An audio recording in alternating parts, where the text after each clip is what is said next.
A lot different, actually. So, I didn't grow up in a Christian home, but the beginning years of my life was great. So from 1 to 10, everything was wonderful. Christmases, we had so many gifts under the tree, we didn't deserve it. Like, I used to look under the tree, it's like, wow, we got this many gifts. It was great, you know. And then 10.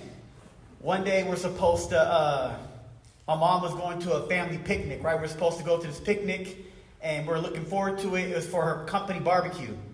And she never comes home. And I'm like, where's she at? Me and my brothers are sitting here, like, crying. My dad just lets us hang out outside all night. He doesn't even care. So we're like, okay, what do we do here? So my dad's trying to pick up the pieces. So from the next 2 years, my life, we went from living in a structured home. So we had 3 bedrooms, 2 baths. It was great. To actually becoming homeless, to moving to Hilltop, one of the worst places. I mean, this place was so bad that my little brother, he got robbed at gunpoint in our front yard for his knockoff Florida Marlins jersey. I mean, that's just kind of trying to show you that part of the life where I came from. But through all of that, I got to be introduced to the Lord, because the first part of my life, God was absent. But then, as my father was trying to put the piece together, he kind of let us do whatever we wanted to do. Like, I would be gone for like weeks at a time. And when I walk in the door, my dad would be like, oh, hey, how's it going? Didn't even ask. Like, you don't even ask where your son's at. Doesn't even care. So at that time, I would stay at a friend's house. And I stayed at Jake's house a lot. And one of the rules at Jake's house was, if you're staying the night on Saturday, you got to go to church in the morning. Thank God. So that's where God came into my life. Now, I'm not going to say I was a Christian right then, but I got to find out who God was through Sunday school.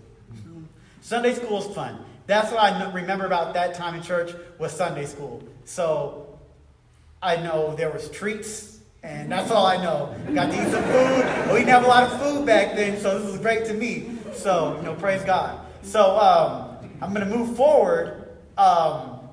So 2 years into being homeless, hanging out with Jake, going to church and stuff like that, my dad, he met another woman, and she had 4 kids. So he said, hey, do you want to move to California with us?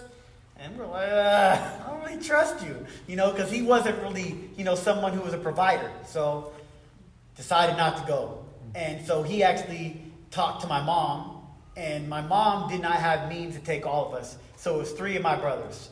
My oldest brother, he had the roughest, because he was 2 years older, and he decided I'm going to hang out with friends.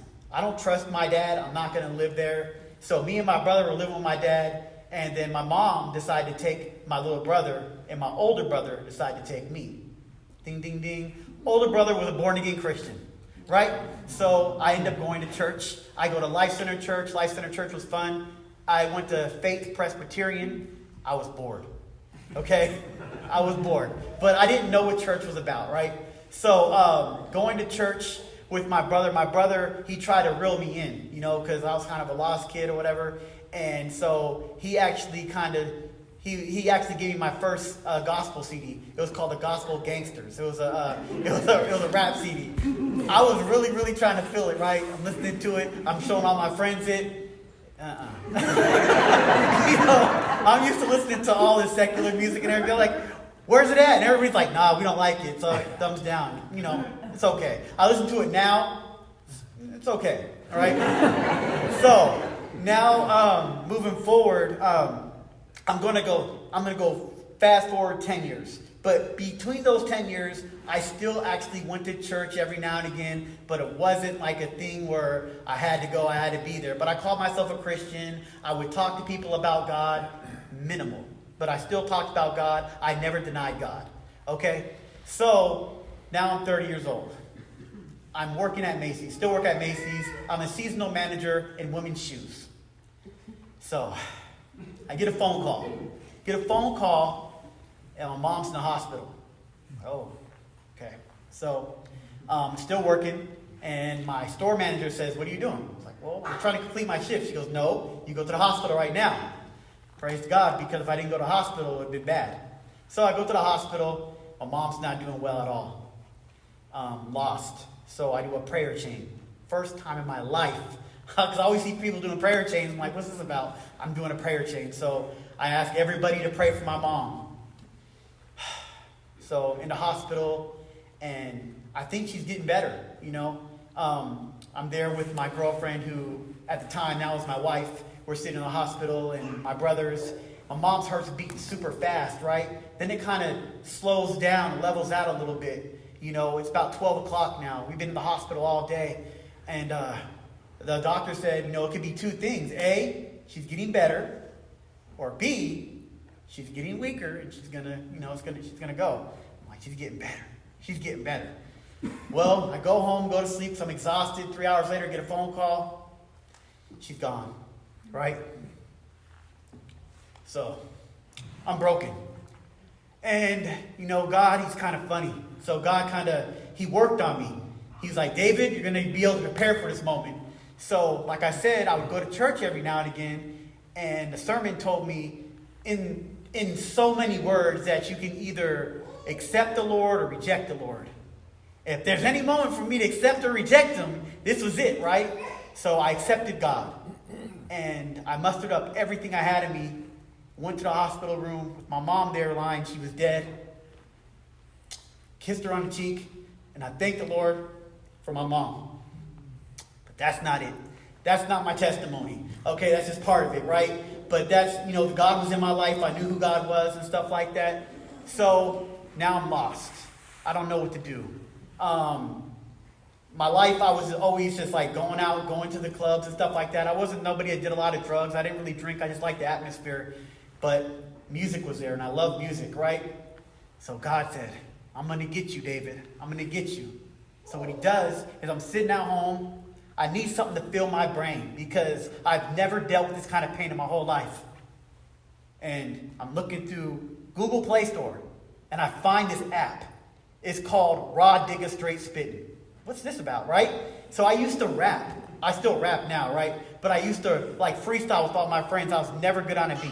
Did not have no rhythm for some reason. I can dance like in the club, but when it comes on, I just wasn't that guy. But I loved to freestyle, and I always thought I was really good. So this app was an app where I could actually battle people. So I was like, okay, let's do it. So I download the app, and I was like, what's this about? So I start looking through the app, and I see the top guys. How do I get their attention? I want their attention. And this app is not in Tacoma. This app is where I can battle people in New York, Australia, Chicago, Pennsylvania, everywhere. So it's like worldwide. It's awesome, right? So this is something that's great for me. So I see this guy named Bane. You know, Batman character guy, whatever. He had the most wins. I was like, I'm going after him. So I go into his inbox. And I just, you know, I send him a verse. And they had all these crews. They had like the red coats. They had most valuable spitters. They had all these different like little crews there. And after I went against this guy Bane, he sends me a message. And with some eyes. And he wants me to join his crew. Okay, I'll join the crew, right? And then I tell my little brother about it because my little brother raps. And he was like, okay, let's see what this is. So he went over there. He's like, oh, I like this rap. This app is good. And then he was like, but let's not join their crew. I was like, what do you mean? He's like, let's do our own thing. Okay. So we did our own thing. And within a year's time, in 1 year's time, we were the best crew on the app. We actually took over everything. The top crews in the app, they wanted to be like us. So going in that app, there's a reader board. And in the reader board, one day, there's this guy named Zulu Muffins. What kind of name is that? Zulu Muffins. It was a strange name, but this guy, he was incredible. Like, he could rap so well. I was like, who is this guy? So I can actually talk to these people on another platform called Boxer. I talked to him. Ding, ding, ding. This guy was a Christian. But he was actually on medical leave. He had like back surgery, so he was high, and he was rapping things that he wasn't really fond of and he wasn't too proud of. So he was hiding his identity because he's actually some guy that actually had some ties in the Christian rap industry. His name was New Life, and he's actually really good, right? So talking to him, we kind of rubbed shoulders a little bit. So now we're going to go 2 years forward. So this is how God's kind of nudging me a little bit in music.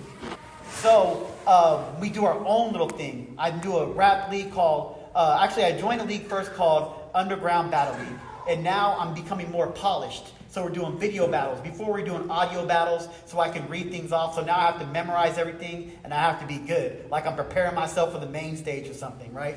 So as I'm doing this, I'm climbing up the ranks. And then I'm number 7 now, right? And, they call me Oddsmaker. I have this lisp. So everybody's like, making fun of stuff, and I'm overcoming all that, and I'm just defying all the odds like my name, right? So I have to battle this guy named Judah Leone. If you guys know anything about battle rap, you have to dig dirt on your opponent. So I'm going to look you up, and I'm going to find out everything bad about you, and I'm going to make fun of you. That's all I want to do is make fun of you, right? So I'm looking at Judah Leone. And, he's on the board acting crazy. And then I find out this guy's a Christian. I'm like, what? He was actually some guy that had his own ministry that was performing on stage like big time. And so I'm like, what do I do with this? God's like, you know what you do with it. You're going to do a Christian round. So all I did, instead of attack him, I asked him why in a clever way of, why'd you walk away? Why'd you walk away from God? I thought I was going to win the battle, right? And I thought winning the battle was, them voting and saying, hey, you won. But I lost in the room because, everybody's going to go after somebody attacking you. But then I get a message. I get, on Facebook, I get 3 messages from 3 people I've never met in my life. And these people were not in the room. I've never seen them before. And they said, thank you. Thank you for talking to our brother. These guys were from his ministry, from Judah's ministry. And they said, thank you for finding him. He's lost. And thank you so much. We've been praying for him. So I knew God was using me through music. And I was like, why are you pulling me from a place like this? And then at that point on, I decided I will never, ever do another music project or battle that doesn't involve God. And I'm not saying just like partially God. I'm saying all God. I'm not going to go halfway in. It's all about God. And that point on, that's when I became like full-fledged. And I started going back to church and like by myself secretly. And then I met this guy named Jay Curry. And Jay Curry, he was a Christian. And he said, hey, you want to do a Bible study? At this point, I would go to church, but I would never read the word. I'm almost done, sorry. Okay, so I'd never read. And so the Bible, so we started doing a Bible study. And I started learning the word, and I was going to Life Center. And then I did a reading on the 7 signs of Jesus, where he's flipping over tables because of the way the church was ran. I was like, my church is kind of like that. Then I run into Jacob. I was like, it's kind of weird, right? So at this time, God throws me back to Jacob. Like, me and Jacob have been friends forever. I don't know when we haven't been friends, but we didn't talk for about 2 years. He was at Champion Center, and at this time, he actually came into this church, and I haven't talked to him yet. And then I talked to him. This guy has all this biblical knowledge and everything. I'm like, where'd you get all that from? I want to be like you. I want to learn this stuff, right? Because I want to be able to talk about the Bible and actually have people engaged, not just boring. You know what I mean? So and he said, I go to this church. So here I am, right here. I'm talking in front of you guys, and thank you for listening to my story. God be the glory.